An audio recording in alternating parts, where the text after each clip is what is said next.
The other students, including the boys, admired them. Sandra grew up in a small, crowded house with her parents and 3 younger siblings. Her father worked as a carpenter, while her mother sold akara by the roadside every morning. They didn't have much, but they had faith. Her parents were deeply religious and made sure their children were raised with Christian values. Every morning, they gathered for family prayers, and every Sunday, they all attended church. Sandra, the eldest, sang in the choir and often helped teach the younger children in the Sunday school. Though life was hard, Sandra always believed that God would provide for them. But everything changed when she turned 15 and started attending new government school in the city. From her very first day, Sandra noticed a group of girls in her class who seemed to live in a completely different world. Their names were Chioma, Amaka, and Blessing. These girls always wore the trendiest clothes, carried the latest iPhones, and walked around with an air of confidence. During break time, they spent lavishly in the school canteen, buying snacks and drinks for themselves and sometimes even for other students.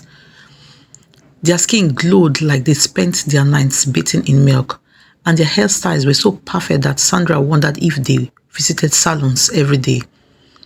The other students, including the boys, admired them. They didn't stand in long lines during break like everyone else. Instead, the canteen staff rushed to serve them. Sandra couldn't help but admire them. She looked down at her worn-out school uniform and the black sandals her father had patched several times. She carried her lunch in an old food flask her mother had used for years, while these girls bought whatever they wanted. Sometimes Sandra saw flashy cars waiting at a distance from the school gates after closing time. Chioma and her friends would laugh and wave as they got into the cars. Sandra often wondered who picked them up. Were they their parents? Friends? She couldn't understand how girls her age could live like that. One day, Chioma noticed Sandra staring at them. "Hi, Sandra," Chioma said with voice smooth and friendly. Sandra was startled. She didn't know Chioma even knew her name.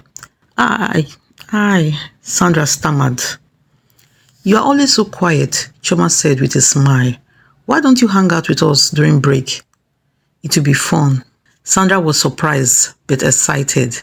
She had admired Chioma and her group from afar for weeks, and now they wanted to include her.